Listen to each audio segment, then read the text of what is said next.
Olá, pessoal. Estamos aqui para discutir a disciplina de economia para o seu concurso aí da Polícia Federal. A essa altura do acontecimento, muito provavelmente você já deu uma olhada numa prova da Polícia Federal. E você vai ver que realmente é um caso federal, né? Em outras palavras, a disciplina de economia, até muito recentemente, ela abordava tanto a micro quanto a macroeconomia. Mas parece que houve uma decisão aí de colegiado, então ficou microeconomia com a agente escrivão da Polícia Federal, inclusive extirparam do escrivão, né, entrando na parte de arquivologia, e aí deixaram a macroeconomia tradicionalmente com a Receita Federal. Acho que os caras devem ter pensado assim, né? Se deixa lá micro e macro na Polícia Federal, quem estudou já estudou para a Receita Federal. Brincadeiras à parte, o fato é que o nosso conteúdo é a microeconomia. E a microeconomia, os alunos, os meus colegas que estudam também, porque na verdade o paradigma de que o professor sabe tudo acabou, né? Então o paradigma daqui nosso é um processo de aprendizado contínuo, como fala a quinta disciplina do Peter Senge, de melhoramento contínuo, como a ferramenta do Kaizen. Em outras palavras, nós temos que construir um processo aqui de aprendizado contínuo para que você possa literalmente ir bem na sua prova aí de microeconomia para a Polícia Federal. Então, eu estava dizendo se você deu uma olhada na prova. Por que eu dar uma olhada na prova? Porque meus alunos têm dificuldade de entender o que é racionalidade econômica do governo. E aí, meu amigo, a coisa complica um pouco. Porque você vai e fala assim, pô, não tem nenhum livro escrito cujo título seja racionalidade econômica do governo, eu digito isso aí na internet, aparece um monte de coisa, eu não consigo fechar o quebra-cabeça. Então, olhando a prova, você vai ver o seguinte, né? A prova, estou me referindo à última prova agora, que nós tivemos, e ela fala lá ainda em competição, fala em competição imperfeita, fala em falhas de mercado, fala em restrição orçamentária, fala em elasticidade, fala em oferta. Então começa uma conjugação de termos que, se nós não aprendermos esses termos, é como se fosse, vamos estudar uma língua estrangeira, aprender as primeiras 300 palavras, depois nós vamos para 600, 700, 2.100, 3.200, aí nós já somos proficients na língua, né? Então, a ideia nossa aqui é que eu possa contribuir com o seu aprendizado, de forma que você possa literalmente aprender a economia e eu também aprenda com você, tá? Então, antes de mais nada, sem maiores delongas, eu vou deixar o relato do processo histórico quando eu literalmente, na aula 3, eu for discutir a racionalidade econômica do Estado. Porque aí eu estou entrando no contexto da discussão do Estado, se o Estado deve intervir na economia ou não, se o Estado deve se restringir ao mínimo necessário possível na conceituação de Estado mínimo, mas essas nomenclaturas de processo histórico eu abordarei numa outra aula. Nessa aula, então, nós já vamos numa imersão total, principalmente nos conceitos econômicos. Então, primeiramente, né, a origem da economia, a gente está lá no oikos, né, ainda na antiga Grécia, que seria a casa, e no nomos, que seria a norma-lei. Então a gente está falando de administração da casa. A administração da casa, o que eu tenho sempre solicitado a todo mundo que assiste a minha aula é o seguinte: por favor, visite um supermercado, vá a um supermercado, se você não é a pessoa que faz as compras na sua casa, acompanhe seu marido, acompanhe sua esposa, quem quer que seja, tio, padrinho, periquito, papagaio, não sei quem que vai ao supermercado, mas vá a um supermercado e tenha um olhar clínico das coisas que você compra. Então, eventualmente, você compra um creme, vamos pôr aqui que não pagou, né, merchandising, então, ou seja, uma pasta de dente, né? Você vai em algum momento, você compra um celular, então, em outras palavras, você compra uma caneta. Então, veja, a microeconomia, ela vai estar justamente discutindo essa estrutura do estudo, principalmente focado em quê? Focado nos países e nos consumidores. Por que eu estou falando nos países? Porque no momento que a prova da Polícia Federal tirou a macroeconomia, as pessoas achavam que a prova se tornaria mais fácil. E, na verdade, a prova não ficou mais fácil. A prova, no meu ponto de vista, ela ficou mais target-oriented, como fala o americano. Ela ficou mais focada, né, na microeconomia. Tanto é que na última prova caiu uma questão que falava de taxa de câmbio. Se você pegar praticamente todos os editais que tratam sobre taxa de câmbio, a taxa de câmbio ela vai aparecer como um item de estudo da macroeconomia. Por quê? Porque a taxa de câmbio envolve uma correlação entre países, entre nações, né, e as nações, normalmente a gente está estudando no composto da macroeconomia, porque integra o agente econômico, o resto do mundo. Agora, isso significa, então, que nós temos que tomar o cuidado que estudar macroeconomia no contexto do produtor e do consumidor e estudar microeconomia, e estudar microeconomia no contexto também das suas relações com as outras nações. Então se torna mais complexo o estudo da microeconomia. Mas de toda sorte, então, a gente compõe um conceito de economia aplicada. E economia aplicada, o que nós queremos dizer com economia aplicada? Nós temos os países enfrentam e tem diferentes características. Né? É aquela piada que a gente conhece lá, que o sujeito fala, olha, mas meu Deus, o senhor deu tanta coisa para o brasileiro, tem de tudo, tem água, tem recurso mineral, tem recurso natural, tem tudo. Aí ele fala assim, mas você não viu o povinho que eu vou colocar lá. Então, o fato é o seguinte, todo mundo tem sua característica. E todo mundo, diante das suas características, percebe que os recursos de cada economia são limitados. Então, pessoal, ponto pacífico, né?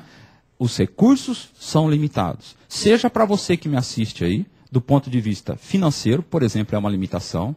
Seja temporal, às vezes você quer fazer tudo, mas você não tem tempo. Né? Meu pai sempre brincava comigo e falou assim, vocês querem abraçar o mundo. Né? Ou seja, você não vai conseguir abraçar o mundo. Primeiro que o teu braço não consegue pegar. Segundo que você não tem dinheiro. Segundo que você não tem todo o tempo do mundo. Né? Então, veja, economia para nós, do ponto de vista de aplicação, os recursos são limitados. Então, limitação é uma palavra de ordem na economia. Agora, olhando pelo lado também da formação econômica e do ser humano, a gente percebe que o ser humano tem necessidades ilimitadas. Então, veja, por que eu digo ilimitadas? Porque a gente estudando para concurso, ou se você estudou uma administração, ou estudou uma engenharia, ou estudou uma economia, não importa o que você estudou. Né? O fato, meu amigo, é que a gente vinha num modelo que dizia o seguinte, era assim, era o modelo 4 dedos. Nascerás, estudarás, trabalharás e se aposentarás. Esse era o modelo que a gente tinha. O que aconteceu com esse modelo? Virou pó. Virou pó por quê? Porque tem até jornalista publicando o livro, né, que acabou a aposentadoria. Você vai trabalhar o resto da sua vida. É só ver o IBGE dizendo que nós estamos com 72,8, né? Ou seja, nós já estamos atingindo 72,8, se não me falha a memória de idade. Então nós estamos trabalhando, é a reforma da Previdência que joga todo mundo para trabalhar mais. Ou seja, nós literalmente temos que trabalhar. Então, nesse processo de trabalho, seja pessoa física, seja estrutura empresarial, pessoa jurídica, né? Os recursos, eles são limitados. Então, em sendo limitados os recursos, nós, por outro lado, também, nós temos um conceito de coisa que não é limitada. O que são as necessidades humanas. Então, a grande conjugação da economia é o seguinte, necessidades humanas ilimitadas e os recursos que são limitados. Agora, quais são esses recursos? Mark, então, necessidade humana ilimitada e recursos limitados. Na economia, quais são esses recursos? Basicamente, tradicionalmente, terra, capital e trabalho. Né? Então, os recursos econômicos, a terra, imagina, como a gente está estudando microeconomia, pessoal, eu vou voltar lá em Marília, na minha terra, lá, e vamos falar da fazenda. Então, vamos falar da terra que está disponível, tá certo? Do capital disponível, né, o capital financeiro, nós vamos falar do trator, nós vamos falar da enxada, né? Nós somos os bens que estão ali disponíveis para a produção de café, e nós estamos falando terra e nós temos a mão de obra, que é o trabalho. Né? Então, a pessoa que vai trabalhar na lavoura do café. Então, veja, esses recursos econômicos, eles são limitados. É só você pensar na teoria malthusiana que dizia o quê? Olha para a Terra. A Terra está ali, eu estou olhando para ela e não acontece nada. A Terra não aumenta, né? A Terra não diminui, muito provavelmente porque se aumentar explode, se diminuir trinca. Então, a Terra não aumenta nem, não acontece nada. Agora, olha por outro lado, olha a população que está lá. A população cresce. E cresce muito. Se você tem dúvida que a população cresce, pode ter diminuído o ritmo de crescimento, hein? Olha, você pega meus avós, né? Eram 16 irmãos e 11 irmãos. Aí, meu pai e minha mãe se casaram. Meu pai tinha 8 irmãos e minha mãe tinha 12. Aí, meu pai e minha mãe se juntaram e tiveram 4 filhos. Aí eu casei e tenho 2. Meu irmão tem 2, o outro tem 3. Então é assim, Lá em cima estava muito grande e vem diminuindo. Ou, em outras palavras, vamos virar a nossa pirâmide, né, de faixa etária brasileira. Embaixo, um grande volume de pessoas de 0 a 5 anos, até 10 anos, até 15, 16, e que recentemente, é coisa assim do nosso século XX, o país então altera essa relação de crescimento. Então o que é economia? Economia é discutir os recursos limitados diante das necessidades humanas ilimitadas. Porque para o ser humano, em termos de consumo, o céu é o limite. Por que o céu é o limite? Naquele modelo que eu falei para você, que você vai nascer, estudar, trabalhar e aposentarás, no trabalho, no seu período de trabalho, né, você muito provavelmente teria conseguido uma ascensão profissional, você teria conseguido uma acumulação de recurso financeiro. Então, no meio do caminho, você vai agregando o quê? Você não anda mais de transporte público, você se dá o luxo de comprar um carro, você compra uma Brasília dos Mamonas Assassinas, né? Então, aí você tem sua Brasa Amora, você está dirigindo Brasília, só que daqui a pouco a Brasília já não é mais suficiente, entendeu? Aí você vai para um Puminha GTB da minha época, era Puminha, cara, aí você ia para um Puma GTB, você não sabe talvez nem que tenha falado em termos de Puma. Então, tudo bem. O que eu quero dizer é o seguinte, você vai num Fox, do Fox você vai subindo para um carro da Volks como um Jetta da vida, um Polo, aí até você chegar no Passat alemão. Né? A hora que você chegar no Passat alemão, você fala, nossa, meu, que legal, cara, estou bem no pedaço, né? Mas aí você fala, nossa, eu preciso trocar minha perspectiva, está sobrando dinheiro mesmo, eu estou ganhando dinheiro, acho que eu vou ficar meio naturalista, cara, meio natureba, entendeu? Eu vou comprar veículo 4x4, agora meu negócio é 4x4, agora eu vou Lençóis Maranhenses, entendeu? Meu negócio é 4x4. E o que aconteceu com o Passat alemão? Você vendeu? Não, você está rico, você cresceu, a sociedade está crescendo, você se dá o luxo de ter 2, 3 carros na garagem. Não é todo mundo que faz isso, eu estou dizendo para você o seguinte, se você conseguir isso daí, a sua necessidade é ilimitada. E os recursos são limitados. E isso exige o quê? De qualquer nação, ou de você que me assiste, ou eu que estou falando aqui, ou do pessoal que trabalha com a gente aqui, tem que fazer o quê? Tem que tomar decisões. E as decisões são precedidas de escolhas. Nós temos que literalmente escolher. Então, é necessário a gente fazer escolha. É necessário fazer escolha. Então, vamos ver qual que é a definição de economia, colocando a tela inteira aí para eles. Definição de economia, numa visão bem clássica, é a ciência da escassez ou das escolhas. Por que da escassez? Porque os recursos são limitados. Por que das escolhas? Porque nós temos restrições perante as decisões que nós temos que fazer, sejam limitações principalmente financeiras ou temporais. Ou então, conforme o O'Sullivan coloca no livro dele, o estudo das escolhas feitas por pessoas quando existe escassez. Ou seja, quando existem limites ao que os indivíduos podem obter. Então, de toda sorte, pessoal, do ponto de vista dessa economia aplicada como ciência social, a economia é ciência da escassez ou das escolhas. É tão importante esse composto, podemos voltar aqui comigo, que é o seguinte, se você pegar a prova de 2004, eu acho que eu coloquei o exercício para vocês, primeira questão de microeconomia fala o binômio escassez-escolha. O binômio escassez-escolha. Aí o examinador vai continuar falando um monte de coisa. Continuar falando um monte de coisa é outro problema da prova de vocês. Ou seja, nós vamos ter que conversar um monte, como se fosse um quebra-cabeça, um monte de conceito, e depois ter a pretensão de juntar tudo isso numa prova ou com vocês aqui. E graças a Deus, espero que o que a gente consiga juntar aqui, né, consiga cair na prova e você ir bem na prova também. Então, guardou? Economia é o quê?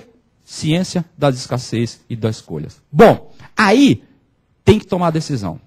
Tem que fazer escolha. Seja o presidente da República, seja a sociedade como um todo, tá certo? E isso a sociedade tem o poder de decidir. Seja uma empresa para ganhar um mercado competitivo, seja uma empresa para entrar com um produto novo no mercado, seja uma empresa que olha e fala assim, oh meu Deus do céu, eu acho que a China é a bola da vez, está indo todo mundo para a China, eu tenho que entrar nesse negócio da China aí. Ou então, o outro vira e fala assim, ó, esse negócio da internet, meu negócio da internet, vão montar empresa.com, porque negócio da internet. Então, o fato é o seguinte, nós temos que tomar decisões, nós temos que fazer escolhas diante dos recursos que são limitados, são aqueles recursos que nós temos, quais são os recursos econômicos, os fatores econômicos, terra, capital, trabalho. Muito bem, então. Sem muita história, nós temos duas formas de interpretar o processo decisório. Quer ver uma coisa?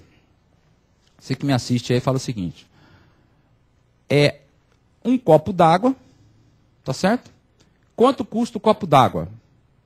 O fato que precede a pergunta do custo do copo d'água é o seguinte: quem produziu esse copo d'água aqui? Quem produziu esse copo d'água, literalmente veio e colocou esse copo d'água no mercado. E por outra sorte, para ele estar aqui comigo nessa sala, é porque alguém demandou, consumiu ou comprou, ou procurou por ele. Então, nós temos um mercado, né? E esse mercado foi delineado a partir da teoria do Adam Smith, em 1776, que dizia o seguinte, né? Ou seja, nós temos um mercado de produtores e de consumidores. O equilíbrio entre essas duas forças nos dá o preço desse copo d'água. Por quê? Pelo seguinte, claro. Por quê? Porque eu sou o produtor, eu viro para você que me assiste e falo assim, quer comprar? Ah, quero. Tá bom, ó, custa R$10. Aí você fala, R$10, você está louco por um copo d'água? Não é show de ninguém. Eu não estou em nenhuma boate. Você está louco, você bebeu. Não vou pagar isso daí. Então você não paga. Aí eu viro para você e falo o seguinte, bom, tá bom, mas você quer pagar quanto? Aí você fala assim, eu pago 50 centavos. Aí você também mordeu, né, meu? 50 centavos é muito pouco. O fato, pessoal, sem muita prolixia, o equilíbrio de forças entre produtores e consumidores nos dá o preço do copo d'água. Pergunta, cadê o Estado? Cadê o Estado para definir o preço desse copo d'água? Nesse modelo delineado pelo Adam Smith, o Estado não aparece. Ou seja, o encontro entre produtores e consumidores nos dá um mecanismo de preço, tá certo? Que oferece a composição de preço para as coisas, sem a necessidade do Estado. Então, a obra, A Riqueza das Nações de Adam Smith, A Riqueza das Nações, inaugura o espírito econômico do liberalismo. Ou seja, ser liberal é entender que o Estado não deve intervir na economia. Agora, isso é uma forma de interpretar. Aquele eixo assim, ó. A outra forma de interpretar, qual que é? A outra forma é a partir da formação dos Estados. Isso mesmo. Lá na Revolução Comercial, lá depois do feudalismo, na formação de Inglaterra, França, Espanha, Portugal, a formação dos Estados nacionais, ou seja, a força do governo.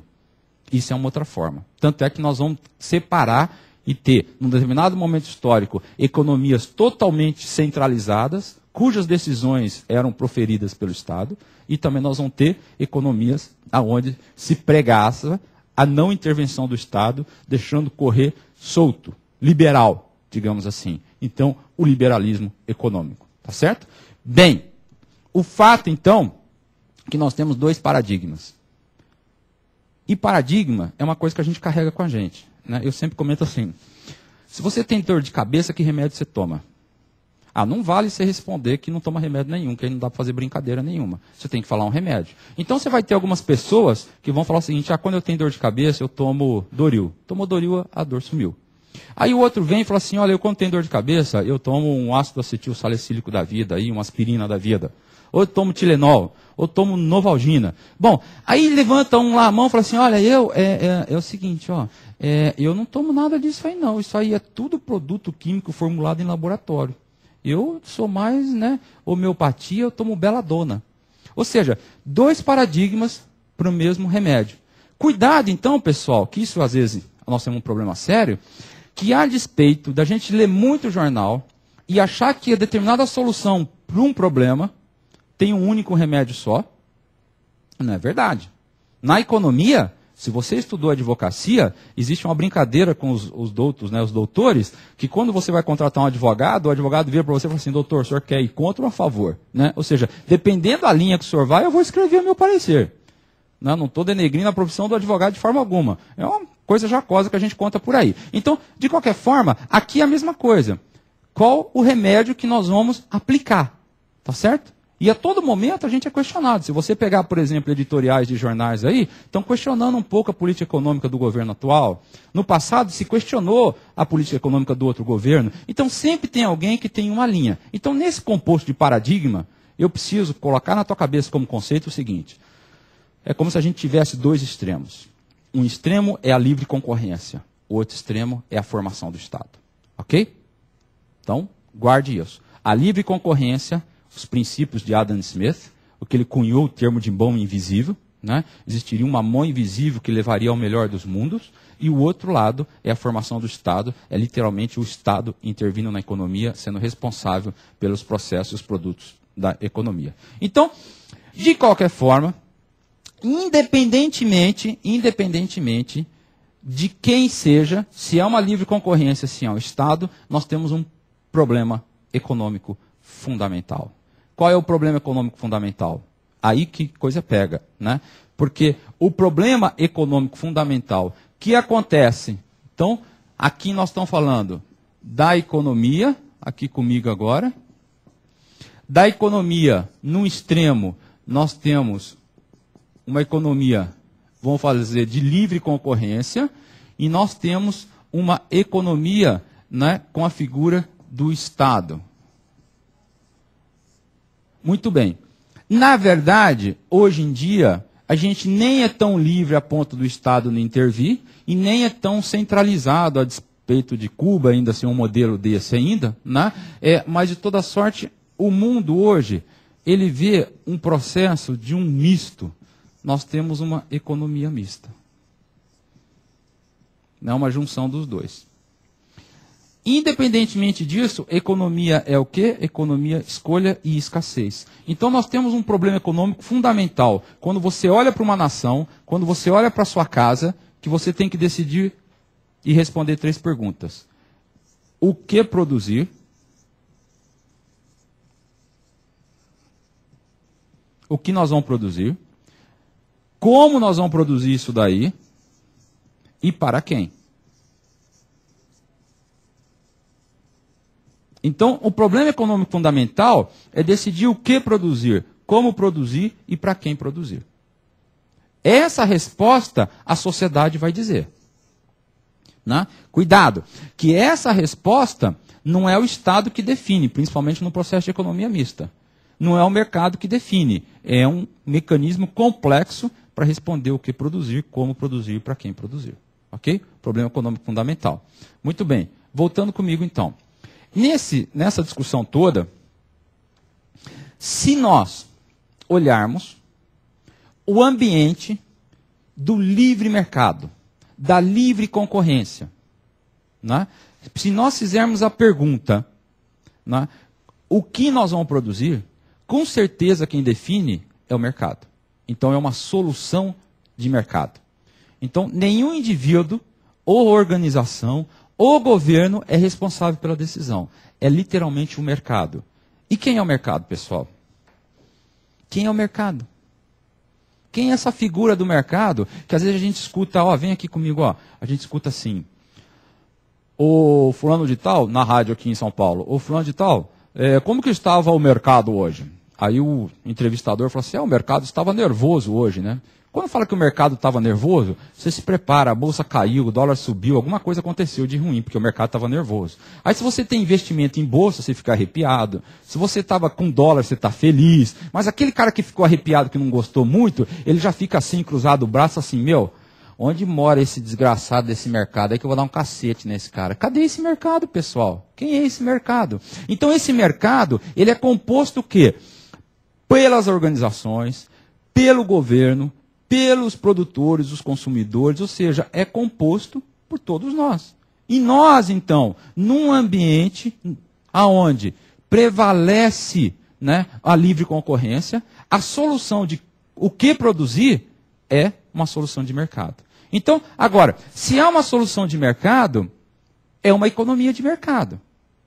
Não é isso? Se há uma solução de mercado, onde todos interagem para definir o que produzir para quem, né?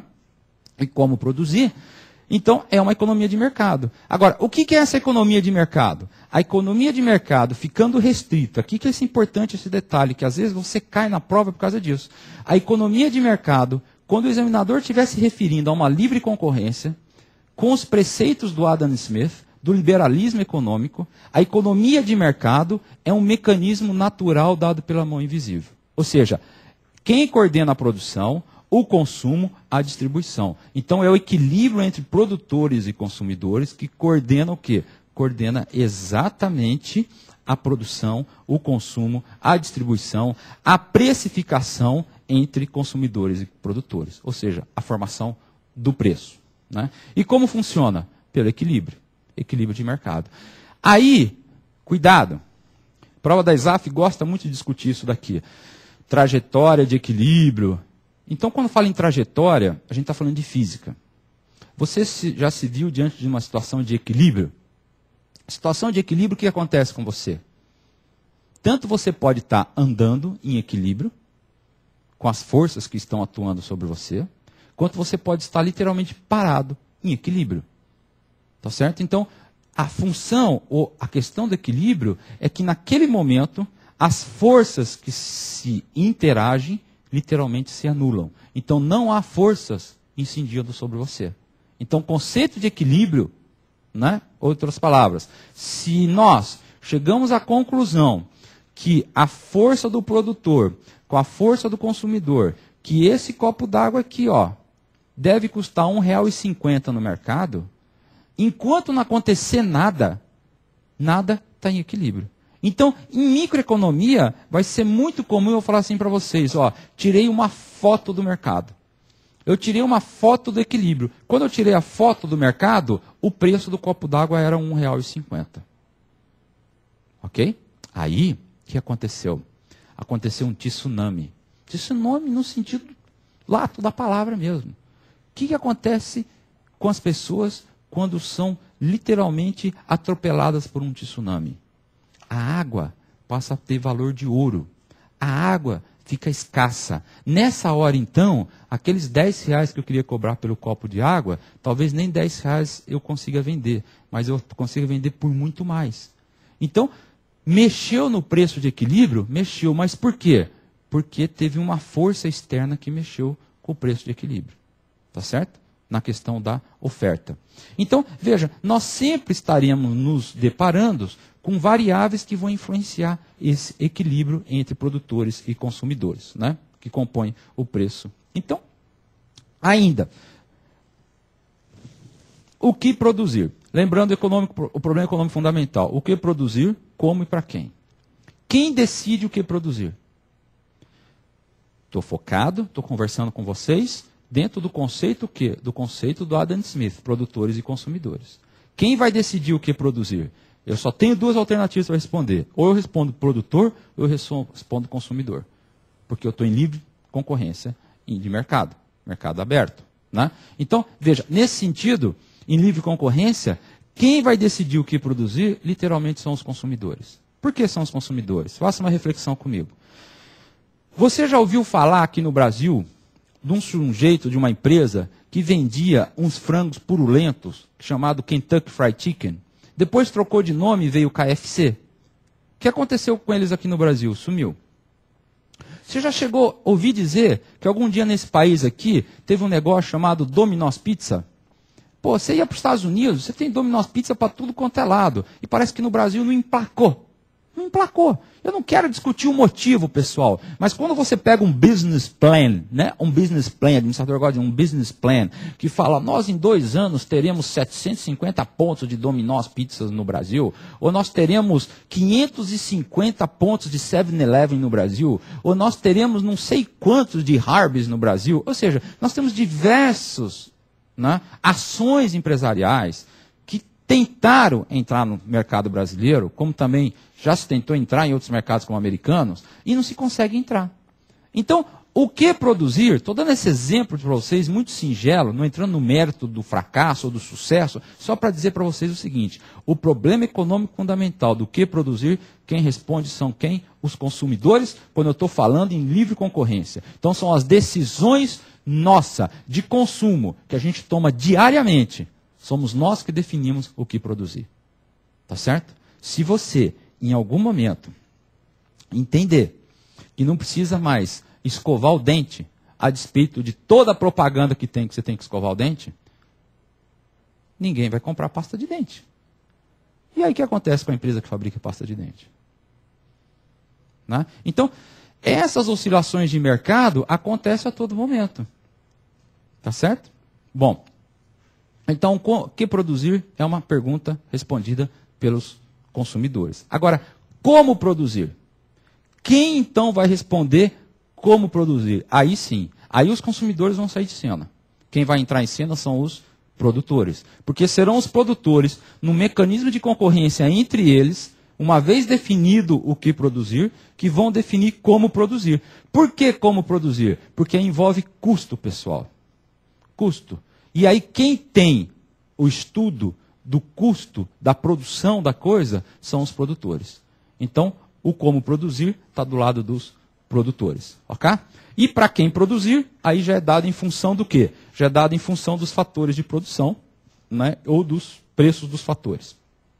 Os fatores de produção, terra, capital e trabalho. Tá certo? Muito bem. Então, fechamos isso aí, resumidamente. Para você, nessa primeira etapa, economia é a ciência das escassez e das escolhas. Os recursos são ilimitados. Esses recursos você pode entender como terra, capital e trabalho. Né? Além disso, então, nós temos um problema fundamental que uma sociedade tem que responder, que é o que produzir. Quem responde essa pergunta são, literalmente, os consumidores. Como produzir são os produtores que, no seu regime de concorrência entre um e eles, vão definir isso aí, porque envolve relação de custo, principalmente. E para quem produzir, é dado em função dos fatores de produção. Tá? Nesse aspecto, então, eu queria colocar para vocês só uma questão histórica, só uma. A gente tem ouvido falar muito em crise, principalmente com essa crise recente que aconteceu do subprime. Né? Quando aconteceu essa crise recente, que aí está todo mundo falando, o presidente falou que seria uma marolinha, o pessoal criticou o presidente, não sei o que. O fato é o seguinte, pessoal, crise. Muito bem. Nós temos, o ser humano gosta de colocar datas. Né? Então, assim, eu nasci na data tal, você nasceu na data tal, você casou na data tal, e datas. Então, nós temos um estudo, eu só quero que você tenha uma referência seguinte nesse momento, que depois eu vou discutir mais aprofundado. Nós temos uma crise de 29. Crise de 29. A crise de 29 é um marco histórico. Por quê? Porque período posterior à crise de 29, praticamente prevalece os estudos da macroeconomia. Macroeconomia. Quem é o pai da macroeconomia? É um sujeito chamado John Maynard Keynes. Então, é economia. Esse sujeito emplacou o nome dele, né? Keynesiana. Aqueles economistas que defendem que o remédio da economia deva ser as recomendações, as interpretações, os estudos de Keynes. Ok, no período anterior a 1929, nós temos uma prevalência da microeconomia. E aqui, na microeconomia, quando nós estamos estudando, principalmente por questão da prova de vocês, nós estamos estudando o quê? O comportamento de produtores e consumidores. Então, nós estamos na microeconomia estudando o comportamento de produtores e consumidores, né? E eles estão o quê, pessoal? O consumidor bate até a porta do produtor e pede mercadoria. O produtor vai até o consumidor e pede mão de obra, trabalho. Então, você tem aqui, você tem um fluxo, tanto de fatores quanto de produtos e serviços, né, que nos envolve o quê? Uma composição chamada mercado. Em livre concorrência.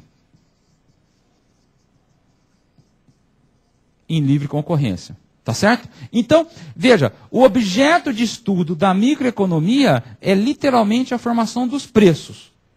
E a formação dos preços, né, num ambiente composto por produtores e consumidores. Não tem Estado aqui. O Estado não intervém aqui. Tá certo? Já a macroeconomia ela vai estar cuidando do quê? Ela vai estar estudando os grandes agregados econômicos, como inflação, produto interno bruto, investimento, exportações. Então, aqui na macroeconomia, além de produtores e consumidores, nós acrescentaremos dois outros agentes econômicos. Aqui, literalmente, nós colocaremos adição mais governo e mais o resto do mundo. Tá certo? Mais governo, mais o resto do mundo. Então, no estudo macroeconômico, além da gente interpretar as relações de produtores e consumidores, nós temos que considerar governo e resto do mundo. Tradicionalmente, na prova, é isso que nós vamos estar fazendo. Então, como no edital de vocês só pede microeconomia, nós vamos olhar microeconomia, em algum momento, nós vamos interpretar a figura do governo, interferindo de aspecto microeconômico e do resto do mundo. Ok. Feito isso, olha aqui. Recentemente, com a crise econômica, o governo brasileiro fez uma desoneração fiscal. Ou seja, ele literalmente deixou de cobrar um imposto. Então, nesse momento, ele não fez para todos os produtos que são comercializados no país. Ele fez, por exemplo, para veículos, ele fez para linha branca, ele fez para material de construção civil. Então, essa ação do governo, ele está interferindo o quê? Ele está interferindo nas relações microeconômicas. Então, se você tem dúvida, o exemplo clássico é o seguinte. A microeconomia, ela está preocupada com a árvore em si numa floresta. A macroeconomia está preocupada com a floresta como um todo.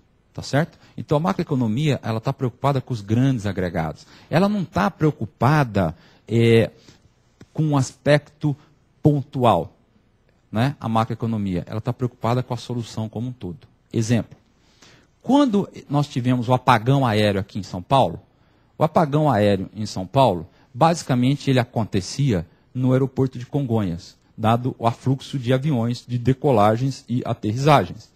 Muito bem, então, microeconomicamente dizendo, nós estamos discutindo o aeroporto de Congonhas e a sua saturação. Macroeconomicamente dizendo, a gente estava discutindo o sistema aéreo nacional, as trocas de informações, como que se monitorava, né, os aviões no espaço aéreo brasileiro. Então a macroeconomia está preocupada com essa parte do controle, do que está acontecendo com a fotografia macro. A microeconomia está preocupada, por exemplo, com o sujeito que fabrica sapato em Franca. Ou seja, com o segmento, né, de calçados de Franca, que tradicionalmente no país é grande, frente a uma concorrência internacional como os sapatos da China.